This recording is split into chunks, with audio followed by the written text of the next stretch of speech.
జ్యువెలరీలో వడ్డానం Mela October 4th నుంచి 12th వరకు ఫ్లాట్ 9.99% విఏ ఆఫర్ మీకోసం.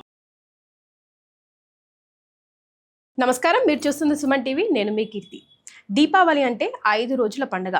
ముందుగా వచ్చే పండుగ ధనత్రయోదశి. మరి ఈ రోజు చేయవలసిన పనులు, చేయకూడని పనులు, ఈ రోజు ఖచ్చితంగా ఇంటికి తీసుకురావాల్సిన వస్తువులు, తీసుకురాకూడని వస్తువులు, ఇలా ఈ పండుగ విశిష్టత గురించి మనకు తెలియజేయడానికి ప్రముఖ ఆస్ట్రాలజర్ బ్రహ్మశ్రీ నందిబట్ల శ్రీహరి శర్మ గురుగారు ఉన్నారు. నమస్తే గురుగారు. వాగర్థావివ సంపృక్తౌ వాగర్థ ప్రతిపత్తయే జగతః పితరౌ వందే పార్వతీ పరమేశ్వరౌ. ఆదిత్యాయ చ సోమాయ మంగళాయ బుధాయ చ గురుశుక్ర శనిభ్యశ్చ రాహవే కేతవే నమః. శృంగేరి జగద్గురు పీఠాధిపతులకి, కంచి పీఠాధిపతులకి నమస్కారములు తెలియచేసుకుంటూ కార్యక్రమాన్ని ప్రారంభిద్దాం. గురుగారు, దీపావళి అంటేనే 5 రోజుల పండుగ. ముందుగా వచ్చే రోజు ధనత్రయోదశి. ధనత్రయోదశి విశిష్టత గురించి, ఈ రోజు మనం చేయాల్సిన పనులు, చేయకూడని పనులు, ముఖ్యంగా ఈ వస్తువులు ఇంటికి తీసుకొస్తే మనకు బాగా కలిసి వస్తుంది, ఇవి అస్సలు తీసుకురాకూడదు అన్న విషయాలు ఒకసారి ప్రేక్షకులకి గుర్తు చేద్దామా? తప్పకుండానమ్మా. దీపావళి అనేటువంటి పండుగని పూర్వకాలంలో 5 రోజుల పాటు జరుపుకునేటువంటి ఆచారం. కొంతకాలం గడిచిన తర్వాత 3 రోజుల పండుగగా అది మనకు అవతరించింది. ఇప్పుడు ప్రధానంగా దీపావళి అంటే పటాకులు కాల్చుకోవడానికి మాత్రమే ఆనందంగా జరుపుకునే పండుగగా రూపాంతరం చెందింది. వాస్తవానికి మీరన్నట్టుగా దీపావళి 5 రోజులు ఏంటంటే ధనత్రయోదశి మొదలుకొని నరక చతుర్దశి, దీపావళి అమావాస్య, బలిపాడ్యమి మరియు యమద్వితీయ, భగిని హస్తభోజనం అనేటువంటిది ఈ 5 రోజుల పాటు జరుపుకునేటువంటిది. అలక్ష్మీ నిస్సరణం అనేటువంటి యొక్క కార్యక్రమాన్ని జరుపుకుంటూ ఆనందోత్సాహాలతో మతాబులు, టపాకాయలు పేల్చుకునే పండుగ దీపావళి. అయితే ముందుగా వచ్చేటువంటి ధనత్రయోదశికి ఒక సంపూర్ణమైనటువంటి మహత్యం ఉందమ్మా. అంటే దీని వెనకాల గాథ ఏంటంటే లక్ష్మీదేవి యొక్క ఉద్భవము అనేటువంటిది ఈ రోజున జరిగిందని మనకు శాస్త్ర ప్రకారం జరపబడుతుంది. అంటే పూర్వము ఇంద్రుడు ఇంద్ర పదవి లభించిన తర్వాత ఆ పదవిలో ఉన్నటువంటి గర్వకారణం చేత ఉప్పొంగిపోతూ ఉంటే దూర్వాస మహాముని ఇంద్రుని దర్శించుకోవడం కోసం వచ్చాడు. వచ్చినప్పుడు తను అద్భుతమైనటువంటి పారిజాత మాలని తీసుకొచ్చి ఇంద్రుడికి బహుకరించాడు. అది తృణప్రాయంగా చూసినటువంటి ఇంద్రుడు పక్కకు పడవేస్తే అతని వాహనం కూడా కాలితో తన్ని పక్కకు పెట్టింది. నేను ఎంతో అభిమానంతో, ప్రేమతో, మహత్యము కలిగినటువంటి పుష్పాల మాలని తీసుకుని వస్తే నీవు దాన్ని తృణప్రాయంగా తీసేసావు, కాబట్టి నీ దగ్గర నుంచి మొత్తము కూడా లక్ష్మి వెళ్ళిపోవుగాక అని చెప్పి శపించడం జరిగింది. ఆ తదనంతరం ఏమైపోయింది, లక్ష్మి అని అంటే కేవలం డబ్బనే కాదమ్మా, అన్ని రకాలైనటువంటి అంటే ఆనందము, సంతోషము, ఐశ్వర్యము, ఇలా వస్తువాహనాలు, పదవి, భోగము, భాగ్యము అన్నీ కూడా ఇవన్నీ కూడా లక్ష్మి అనే పదంలో నిక్షిప్తమై ఉన్నటువంటి యోగాలు. ఎప్పుడైతే ఆ శాప ప్రభావం వలన ఇంద్రుని దగ్గర నుంచి ఒక్కొక్కటి వెళ్ళిపోయేసరికి కళాహీనుడైపోయాడు ఇంద్రుడు. అంటే పూర్తిగా కర్మభ్రష్టుత్వం అనేది కలిగింది. ఇక ఇంద్ర పదవి అనేటువంటిది లేకపోతే ముల్లోకాలు కూడాను ఈ సంబంధించినటువంటి అష్టదిక్పాలకుల యొక్క పరిపాలన ఉండదు. అలాగే అన్ని లోకాలలో కూడా ఈ సంబంధించినటువంటి పరిపాలన సరిగ్గా జరగదు అనేటువంటి ఉద్దేశంతో బ్రహ్మాది దేవతలందరూ కూడా విష్ణుదేవుని యొక్క అనుగ్రహం కోసం విష్ణుదేవుని దగ్గర సంబంధించి విన్నవించుకోగా క్షీరసాగర మథనము జరిగితే లక్ష్మి ఉద్భవిస్తుంది. ఆ లక్ష్మి ప్రార్థన చెయ్యి, నీకు తప్పకుండా మళ్ళీ తిరిగి ఇంద్ర పదవి అనేటువంటిది, ఆ పోయిన లక్ష్మి నీకు తిరిగి వస్తుందనంటే అప్పుడు క్షీరసాగర మథనం చేయడం, ఆ ప్రథమంగా హాలాహలం, తదనంతరం క్షీరసాగర మథనంలో అనేకమైనటువంటి వస్తువులు అంటే జీవజాలము, ఉచ్చైశ్రవం అనేటువంటి తెల్లటి ఏనుగు, ఐరావతము ఇంద్రుడికి సంబంధించినటువంటిది, అలాగే లక్ష్మీదేవి ఉద్భవించడము, ఇంకా చెప్పాలి అని అంటే పారిజాత వృక్షము, ఇంకా ధన్వంతరి కూడా జన్మించడం జరిగింది ఇదే రోజున. పద్మపురాణ ప్రకారము లక్ష్మీదేవి యొక్క అమ్మవారి నక్షత్రము ఉత్తరా నక్షత్రము. కాబట్టి ఈ ధనత్రయోదశి అనేటువంటిది అక్టోబర్ 18వ తారీఖు రోజున ఏర్పడింది. ఉత్తరా నక్షత్రంతో కూడుకున్నటువంటిది. అంటే సాధారణంగా వీక్షించేటువంటి మన సుమన్ టీవీ ప్రేక్షకులు కూడా ఆలోచించుకునేది ఏంటంటే ఉదయానికి ద్వాదశి ఉంది కదా, మరి ధనత్రయోదశి సాయంత్రం పూట ఏంటి అనేటువంటిది ఆలోచన. అంటే 18వ తారీఖు రోజున ఉదయానికి ద్వాదశి తిథి ఉంది, మధ్యాహ్నం తర్వాతనే త్రయోదశి తిథి వస్తుంది. అంటే ఇక్కడ ఏంటి అని అంటే పండుగలు అనేటువంటిది కేవలం సూర్యోదయానికి ఏ తిథి ఉంటే అది కాదు. కొన్ని పండుగలు సూర్యోదయానికి ఉండే తిథిని అనుసరించి, కొన్ని పండుగలు రాత్రిపూట తిథి ఉన్నప్పుడు జరుపుకునేటువంటిది. దీపావళి అనేటువంటి పండుగ అనేది అంతే పూర్తిగా రాత్రిపూట జరుపుకునేటువంటి పండుగ.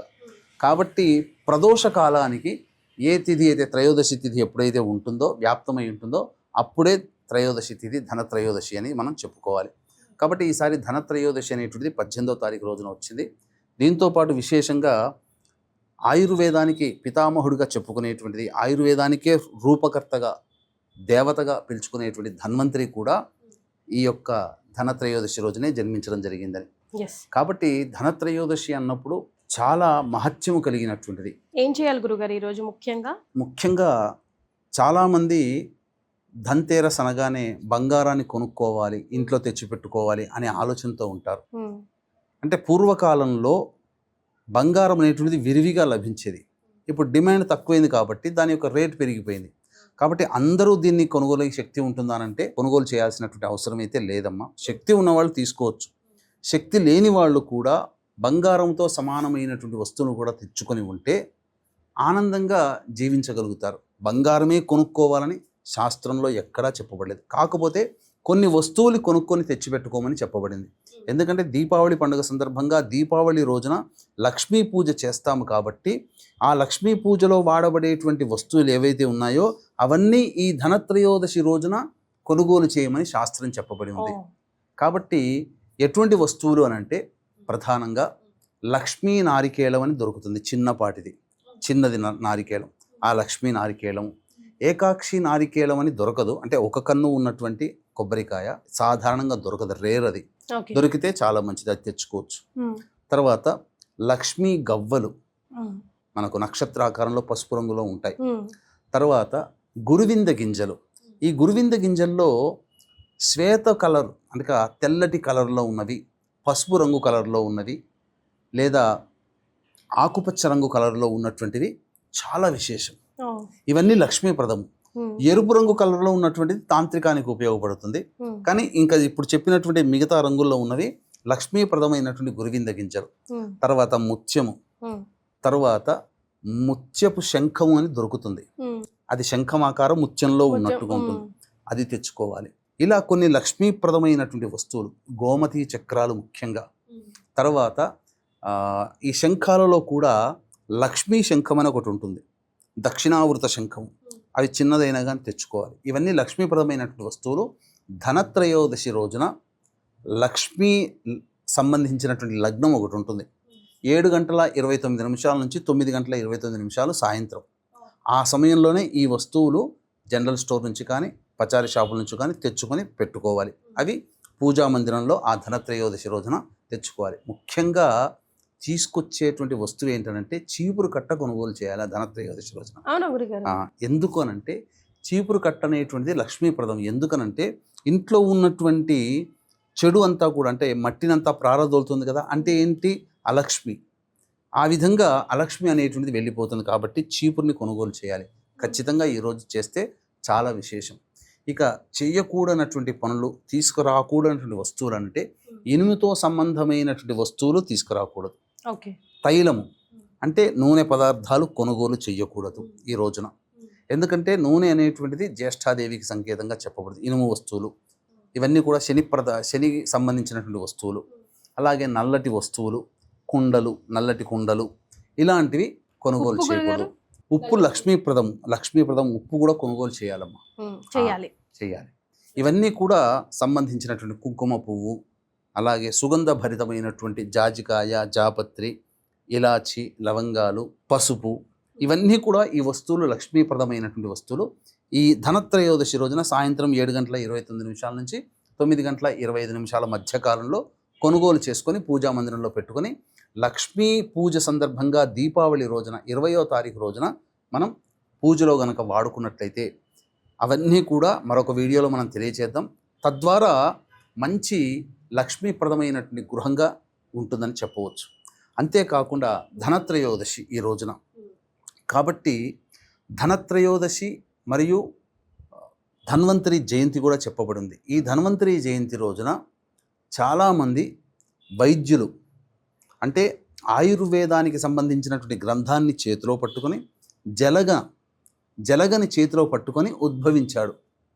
ఇప్పుడు ఆ జలగ అనేటువంటిది ఎలా మారుతుంది? ఒంటిలో ఉన్నటువంటి చెడు రక్తాన్ని తీసివేస్తుంది.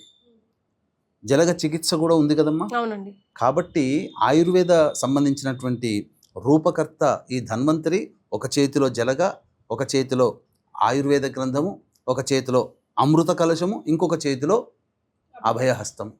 ఇలా పట్టుకొని ఉద్భవించినట్టుగా మనకు పద్మపురాణాంతర్గతంగా ధన్వంతరి ఉద్భవన అనేటువంటిది మనకు తెలియచేయడం జరుగుతుంది. ముఖ్యంగా ఆయుర్వేదాన్ని అనుకరించేటువంటి వైద్యులు ఎవరైతే ఉన్నారో, నేర్చుకునే విద్యార్థులు ఈ రోజున విశేషంగా ధన్వంతరి పూజ చేస్తారు. చాలామంది ఈ రోజున ధన్వంతరి హోమం చేస్తారు, ధన్వంతరి పూజ చేస్తారు. నాకు బాగా తెలిసినటువంటి వ్యక్తి, మనకు అందరికీ కూడా సుపరిచితమే, ఆంధ్ర ప్రాంతంలో అందరికీ చింతలూరు ఆయుర్వేదం సంబంధించినటువంటిది. వాళ్ళ ఇంట్లో కూడా ఈ రోజున విశ్వనాథ్ తేజస్వి అనే అబ్బాయి చక్కగా వాళ్ళ నాన్నగారు చక్రవర్తుల అవధాని గారని వాళ్ళందరూ కూడా ఈ రోజున అనగా ధనత్రయోదశి సంబంధించినటువంటి రోజున ధన్వంతరి హోమం కూడా చేస్తారమ్మా. తద్వారా ఏమవుతుంది, చాలామంది ఇప్పటికీ కూడా అనాదిగా వస్తున్నటువంటి సాంప్రదాయం ఏంటంటే, కొత్తగా వైద్యం ఏదైతే తీసుకోవాలి, మందులు వాడుకోవాలని అంటారో, ధన్వంతరి పూజ చేసుకొని ఆ మందు కనుక వాడితే అమృత తత్వమైనటువంటి విధంగా ఆ మందు పనిచేస్తుంది అని చెప్పి మనకు శాస్త్రం చెప్పబడి ఉందమ్మా. గురుగారు, మరి ఈ 5 రోజుల పండుగ భాగంగా మరి మనం ఒకవేళ దేవుడి గదిని ఎప్పుడు క్లీన్ చేసుకోవాలనుకుంటారు? అంటే ఒకవేళ పూజ స్టార్ట్ చేయాలంటే ఈ రోజునే అక్టోబర్ 18నే స్టార్ట్ చేసేస్తారు కదా. అవునమ్మా. సో ముందు రోజే మనం చిత్రపటాలు అవి, దేవుడి గది నది, ఇల్లు నది శుభ్రం చేసుకోవాలంటారా?